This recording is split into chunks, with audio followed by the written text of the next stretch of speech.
नमस्कार दोस्तों। अमेरिका में वोट देने के तरीके को बदलने जा रहे हैं वहां के राष्ट्रपति डोनाल्ड ट्रंप। आखिर उन्होंने भारत को उदाहरण देकर बताया कि क्यों जरूरी है। दरअसल अमेरिकी राष्ट्रपति डोनाल्ड ट्रंप ने 25 मार्च 2025 को एक कार्यकारी आदेश पर हस्ताक्षर किए, जिसका उद्देश्य अमेरिकी चुनाव प्रक्रिया में महत्वपूर्ण बदलाव लाना है। इस आदेश के तहत मतदाता पंजीकरण के लिए नागरिकता प्रमाण प्रस्तुत करना अनिवार्य होगा और सभी मत पत्र चुनाव दिवस तक प्राप्त होने चाहिए। ट्रंप ने चुनाव धोखाधड़ी के पूर्व दावों का हवाला देते हुए चुनाव कानूनों को सख्त करने की आवश्यकता बताई है और गैर अनुपालन करने वाले राज्यों को संघीय फंडिंग से वंचित करने की भी धमकी दे दी है। ऐसा तो आप जानते हैं, डोनाल्ड ट्रंप जो धमकी देने में माहिर है, वो तो सभी देशों को धमकी देते रहते हैं, तो वो अपने के यहाँ अपने ही राज्यों को धमकी देने से कैसे पीछे हटते। अपने ही पड़ोस के कनाडा, वहां भी वो धमकी दे करके चले आए। गए तो नहीं थे, यहीं से बैठे बैठे उन्होंने धमकी दिया है, उनको भी हड़का दिया है, चाइना को भी हड़का रखा है, यहाँ तक भारत को भी हड़का रखा है। डोनाल्ड ट्रंप ने कार्यकारी आदेश पर साइन करके अमेरिका के फेडरल चुनावों में वोटर रजिस्ट्रेशन के लिए नागरिकता का डॉक्यूमेंट प्रूफ देना अनिवार्य कर दिया है। अमेरिका के राष्ट्रपति बड़े बदलाव को तैयार है। उन्होंने इसी मंगलवार यानी कि 25 मार्च को एक कार्यकारी आदेश पर हस्ताक्षर किए, जिसमें अमेरिका में होने वाले चुनावों में व्यापक बदलाव की मांग की गई। उन्होंने वहां के फेडरल चुनावों यानी कि सेंट्रल गवर्नमेंट के चुनाव में वोटिंग के लिए रजिस्ट्रेशन के लिए नागरिकता का डॉक्यूमेंट प्रूफ देना अनिवार्य कर दिया है। यानी कि जैसे हमारे के यहाँ हमारे भारत में हम लोग आधार कार्ड या वोटर कार्ड जैसे आधिकारिक आईडी प्रूफ देते हैं, वैसे ही अमेरिका में अब कोई वहां का नागरिक है तो उसका डॉक्यूमेंट दिखाना होगा, तभी जाकर वो खुद को वोट डालने के लिए रजिस्टर कर सकता है।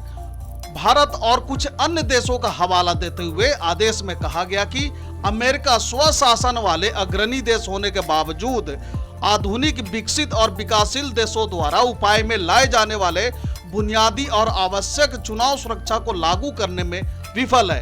डोनाल्ड ट्रंप अमेरिका के पूर्व राष्ट्रपति और 2024 के रिपब्लिकन प्रत्याशी और उसके बाद यानी कि चुनाव के बाद चुनाव जीतकर आकर फिर से अमेरिका के वर्तमान राष्ट्रपति बनने के बाद से उन्होंने अमेरिकी चुनाव प्रणाली में एक बड़ा परिवर्तन प्रस्तावित किया है। उन्होंने मतदान के लिए दस्तावेजी प्रमाणों को अनिवार्य बनाने का समर्थन करते हुए भारत का उदाहरण दिया और कहा कि यदि भारत जैसे विशाल लोकतंत्र में यह संभव है तो अमेरिका में क्यों नहीं। भारत जैसे विशाल देश यानी कि इतनी बड़ी जनसंख्या यानी कि कुल आबादी लगभग 140 करोड़ से भी अधिक है भारत की, और लगभग 100 करोड़ लोग वोट करने के लिए रजिस्टर है वहां पर। इसके बावजूद वह लोग यानी कि भारतीय सफल इलेक्शन करवाने में सक्सेस है। तो हमारे अमेरिका में तो लगभग 20 से 22 करोड़ लोग ही वोट डाल पाते हैं, तब भी हम इस मामले में भारत से क्यों पिछड़े हुए हैं। हमें भी चुनाव के मामले में भारतीय प्रणाली को अपनाना चाहिए और एक मजबूत लोकतंत्र की स्थापना करने के लिए भारतीय प्रणाली के अनुसार केंद्रीय चुनाव करवानी चाहिए, यानी कि फेडरल इलेक्शन जो है भारतीय प्रणाली के अनुसार होना चाहिए। ट्रंप की इस पहल ने अमेरिकी राजनीति में बहस को गरमा दिया है। समर्थक इसे चुनावों की सुरक्षा के लिए जरूरी कदम मानते हैं, तो विरोधी इसे वोट देने के लिए मौलिक अधिकारों पर हमला बता रहे हैं। इसके अनुसार जर्मनी और कनाडा को वोटों को अरेंज करते समय कागजी बैलेट की आवश्यकता होती है, जबकि अमेरिका के पास तो कई तरीके हैं जिनमें अक्सर चेन ऑफ कस्टडी की बुनियादी कमी होती है। आदेश में यह भी कहा गया कि डेनमार्क और स्वीडन जैसे देश व्यक्तिगत रूप से मतदान करने में असमर्थ लोगों के लिए मेल इन वोटिंग को समझदारी से सीमित करते हैं, यानी कि जो लोग असमर्थ हैं वोट देने में, यानी कि चल के वहां तक नहीं जा सकते वोटिंग पोलिंग स्टेशन तक, तो उन्होंने ऐसा किया है कि उसके लिए मेल से वोट देने की एक सुविधा दे रखी है, यानी कि बाय पोस्ट या ईमेल के जरिए आप वोट दे सकते हैं। इसी तरह को उन्होंने पोस्ट मार्क की तारीख की परवाह किए बिना देर से आने वाले वोटों की गिनती नहीं करते। ये तो बात सही है कि अगर जो आप टाइम तक अपना वोट यहाँ नहीं पहुंचा पाते हैं तो उस वोट की गिनती होना कोई अनिवार्य नहीं है। अगर ऐसा वो नहीं करेंगे तो सब लोग फिर बिना समय के परवाह किए जब मर्जी तब वोट देंगे। वो महीने 2 महीने बाद आता रहेगा, फिर उनके लिए जो है ना कि वो काउंटिंग जारी रहेगी। इससे समय जो है खराब ही होगा। कई अधिकारी बिना पोस्ट मार्क वाले या चुनाव की तारीख के बाद प्राप्त मतपत्रों को स्वीकार करते हैं। ये सब अमेरिका में हो रहा है, लेकिन कई अमेरिकी चुनावों में अब तक मेल द्वारा बड़े पैमाने पर मतदान की सुविधा है। कई अधिकारी यानी अमेरिकन अधिकारी जो कि पोस्ट मार्क वाले चुनाव की तारीख के बाद भी अगर जो कोई मतपत्र आता है तो उसको वह लोग स्वीकार कर लेते हैं। यही उन्होंने कहा कि अमेरिकी नागरिकों का अपने वोटों को अवैध रूप से कमजोर किए बिना उचित ढंग से गिनती और सारणीबद्ध यानी कि टैबलेट करने का अधिकार यानी कि राइट टू टैबलेट चुनाव के असली विजेता का निर्धारण करने के लिए महत्वपूर्ण है।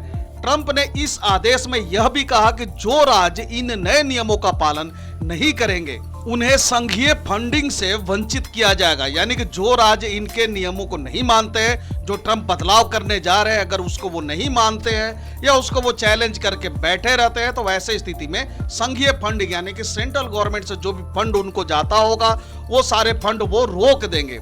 यह धमकी राज्यों पर दबाव बनाने के लिए है ताकि वे नए नियमों को लागू करें। हालांकि आलोचक इसे संघीय सरकार की शक्ति का दुरुपयोग मानते हैं और इसे असंवैधानिक बताते हैं। आखिर यह समझते हैं कि ट्रंप के तर्क और भारत का उदाहरण का क्या मायने है। ट्रंप ने भारत का विशेष रूप से उल्लेख करते हुए कहा, भारत जैसे देश में 100 करोड़ से अधिक मतदाता वोट देने से पहले पहचान पत्र दिखाते हैं। अगर वे ऐसा करते हैं तो अमेरिका क्यों नहीं? उनका मानना है कि मतदाता पहचान प्रक्रिया को सख्त करने से चुनावी धोखाधड़ी पर रोक लगेगी, जो उन्होंने 2020 और 2024 के चुनाव में भी बार बार इस आरोप को उठाया है। ट्रंप के ऐसा करने पे उनके समर्थक भी बहुत बड़ी संख्या में बढ़ चढ़ करके आगे आ रहे हैं। चुनावों की पारदर्शिता को लेकर के उनका कहना है कि ट्रंप समर्थक मानते हैं कि मजबूत आईडी नियमों से डबल वोटिंग या क्रॉस वोटिंग और गैर नागरिकों द्वारा वोट रोकना संभव होगा। वहीं बहुत से समर्थक मानते हैं कि इससे जनता में विश्वास बढ़ेगा। यानी कि ट्रंप की नीति का उद्देश्य यह दर्शाता है कि प्रत्येक मत एक वैध नागरिक का है, जिससे चुनाव परिणामों पर जनता का विश्वास बढ़ेगा। तो वही अन्य देशों की अगर मिसाल की बात करें तो भारत, कनाडा, जर्मनी जैसे कई देशों में आईडी जरूरी है। अमेरिका में इसका ना होना एक गंभीर खामी माना जा रहा है। तो वही ट्रंप के इस आदेश के विरोध में भी बहुत से लोग बढ़ चढ़ करके आगे आ रहे हैं। उनका कहना है कि भैया देखो, पहला तो यह कि वोटिंग के अधिकारों पर हमला होगा। यानी आलोचकों का कहना है कि यह नियम गरीब, अश्वेत, बुजुर्ग और प्रवासी समुदायों पर असर डालेगा जिनके पास सरकारी आईडी होती ही नहीं है।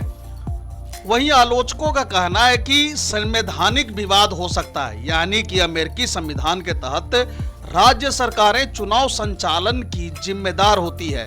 यानी कि राज्य सरकार ही पूरे जिम्मेदारी से ये चुनाव करवाती है जो भी अमेरिका में चुनाव होता है। इसलिए ट्रंप का यह आदेश संवैधानिक अधिकारों में हस्तक्षेप माना जा सकता है। तो वही कुछ आलोचकों का कहना है कि चुनावी स्वतंत्रता पर भी इसका असर पड़ेगा। कई संगठनों का कहना है कि यह आदेश लाखों मतदाताओं को वोट देने से वंचित कर सकता है, खासकर वे जिनकी पहुंच सरकारी दस्तावेजों तक सीमित है। तो वही राज्यों की प्रतिक्रिया की अगर बात करें, यानी कि अमेरिकन राज्यों की, तो वहां पर कैलिफोर्निया, न्यूयॉर्क और मिशिगन जैसे डेमोक्रेटिक राज्यों ने कहा है कि वे इस आदेश को न्यायालय में चुनौती देंगे। कुछ रिपब्लिकन शासित राज्यों ने इसे लागू करने का समर्थन किया और पहले से ही आईडी अनिवार्यता को लागू कर भी चुका है। वही चुनाव विशेषज्ञों की राय देखें तो वो भी बटे हुए हैं। कुछ तो कह रहे हैं कि चुनाव विशेषज्ञों का मानना है कि अमेरिका में चुनावी धोखाधड़ी की घटनाएं अत्यंत दुर्लभ है और ट्रंप का यह दावा राजनीतिक एजेंडे से प्रेरित हो सकता है। 2020 की चुनावों की 65 से अधिक कानूनी चुनौतियां खारिज हो चुकी है और कोई गंभीर धोखाधड़ी प्रमाणित नहीं हुई है। तो वही नागरिक समाज और संगठनों की राय की बात करें तो ACLU, NAACP और अन्य सिविल राइट्स संस्थाएं इसे अल्पसंख्यकों के मताधिकार पर हमला बता रही है। उनका कहना है कि ट्रंप की रणनीति भय फैलाकर मतदान दर को गिराने की है। अमेरिका के चुनाव में ट्रंप क्या क्या बदल रहे हैं? आदेश के अंदर वोटर रजिस्ट्रेशन फॉर्म में संशोधन करने की बात कही गई है। अब मतदाताओं को नागरिकता का सबूत डॉक्यूमेंट फॉर्म में देना होगा, जैसे कि अमेरिकी पासपोर्ट या अमेरिका का जन्म प्रमाण पत्र। इसमें यह भी कहा गया कि राज्यों को अपनी मतदाता सूची और मतदाता सूची के रखरखाव के रिकॉर्ड को समीक्षा के लिए होमलैंड सिक्योरिटी विभाग और सरकारी दक्षता विभाग, यानी कि जिसे डोज कहते हैं, जिसे कि एलन मस्क हैंडल कर रहे हैं, उनको सौंप देना चाहिए। आदेश में चुनाव के दिन तक वोट डालने और उसे प्राप्त करने को आवश्यक बताया गया है। कहा गया कि फेडरल फंडिंग उस समय सीमा के राज्य अनुपालन पर सशर्त होनी चाहिए। आदेश में चुनाव सहायता आयोग को चुनावी अखंडता की रक्षा के उद्देश्य से वोटिंग सिस्टम के लिए अपने दिशा निर्देशों में संशोधन करने का निर्देश दिया गया। इसमें यह मार्गदर्शन शामिल होगा कि वोटिंग सिस्टम को उन मत पत्रों पर निर्भर नहीं रहना चाहिए जो मतगणना प्रक्रिया में बारकोड या क्यूआर कोड का उपयोग करते हैं। डोनाल्ड ट्रंप के आदेश में विदेशी नागरिकों को अमेरिकी चुनाव में योगदान देने या चंदा देने पर भी रोक लगा दी गई है। इन नए चुनाव सुधारों के लागू होने से अमेरिकी चुनाव प्रक्रिया में महत्वपूर्ण परिवर्तन हो सकते हैं। यदि ये नियम लागू होते हैं तो मतदान के लिए पहचान पत्र प्रस्तुत करना अनिवार्य होगा और पोस्टल वोटों की गिनती में भी बदलाव आएगा। यह कदम चुनावों की निष्पक्षता सुनिश्चित करने के लिए महत्वपूर्ण माना जा रहा है, लेकिन इसके संभावित दुष्प्रभावों पर भी चर्चा जारी है। आने वाले समय में इन सुधारों को लेकर कानूनी लड़ाई और राजनीतिक बहस तेज होने की संभावना है। यानी कि सब मिलाकर निष्कर्ष की बात करें तो डोनाल्ड ट्रंप द्वारा प्रस्तावित चुनाव सुधार आदेश अमेरिका की राजनीति में एक ऐतिहासिक मोड़ ले सकता है। यह लोकतंत्र को मजबूत करने का प्रयास भी हो सकता है और अधिकारों के हनन का कारण भी। इसका आकलन इस बात पर निर्भर करेगा कि क्या यह नीति निष्पक्ष रूप से लागू होती है, क्या यह सभी वर्गों के लिए समान अवसर सुनिश्चित करती है और क्या यह अमेरिकी संविधान की भावना का सम्मान करती है। अंततः यह स्पष्ट है कि चुनावों में पारदर्शिता और जनता का विश्वास जरूरी है, लेकिन यह लोकतांत्रिक अधिकारों की कीमत पर नहीं आना चाहिए। तो दोस्तों फिलहाल के लिए इस वीडियो में इतना ही। Thank you for watching.